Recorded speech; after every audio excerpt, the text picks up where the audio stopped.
Welcome to revenge justice, where every wrong finds its payback. When our first child was born, my ex forced me to quit my job. I wanted to keep working, to have my own independence, to still be me. But he insisted. He told me, "Your place is at home." And back then, I listened. By the time our second child turned 2, I discovered his affair. But that betrayal wasn't the only wound. No, it was just the beginning.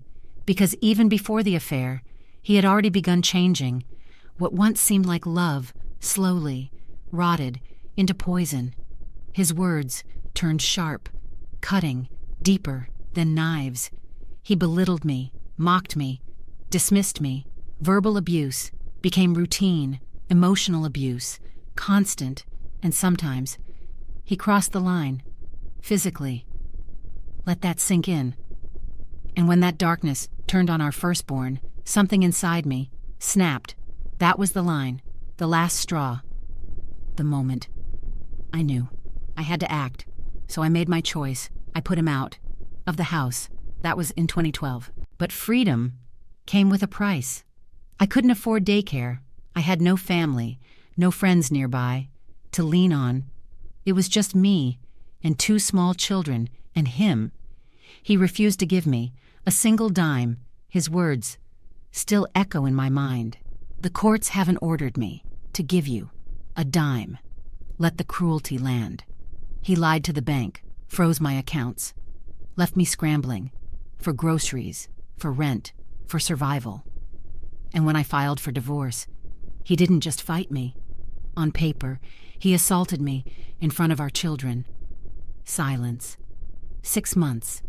That's how long it took before a judge finally ordered him to pay child and spousal support. $2,562 a month. But of course, he refused to pay. Not a cent. Not until the garnishment kicked in.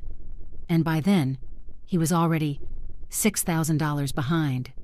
That debt, it gave me the leverage to get permission, to move away from him, away from the chaos.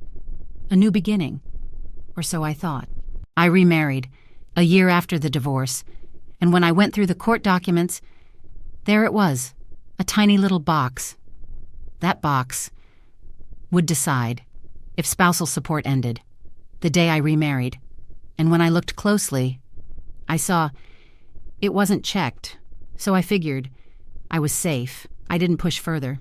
I didn't chase his retirement. I didn't try to bleed him dry. Instead, I made a choice. I let it go. I simply took that year of spousal support, $12,000, and I moved on. I thought it was fair, a clean trade. My past, finally, behind me, but life had other plans. In 2017, out of nowhere, he filed for sole custody. The dread builds. That's when he found out I had remarried, and that's when his rage reignited. He discovered he had been paying spousal support during my first year of marriage, and he demanded blood. I told him the truth.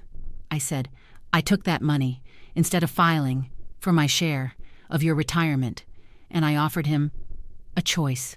Let me keep the $12,000, or I'll file for the split of your 401k. But men like him don't take deals. They take battles. So he demanded repayment. The judge agreed, but not the way he expected.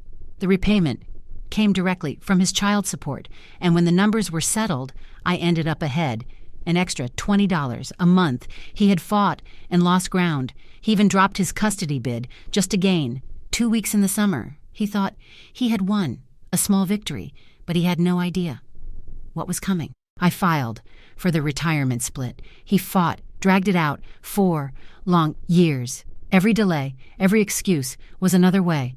He thought he could wear me down, but the court saw through him. He was sanctioned, charged with contempt, forced to pay me $600 extra a month for a full year, on top of child support. By January 2021, he thought his life was moving forward. He proposed to his girlfriend, but by May, my life changed instead. The disbursement came, not $12,000, not even close, nearly 4 times that. The money I never thought I'd see. The money I would have left alone if he hadn't been so greedy. Let the twist hit. Play stupid games. Win stupid prizes.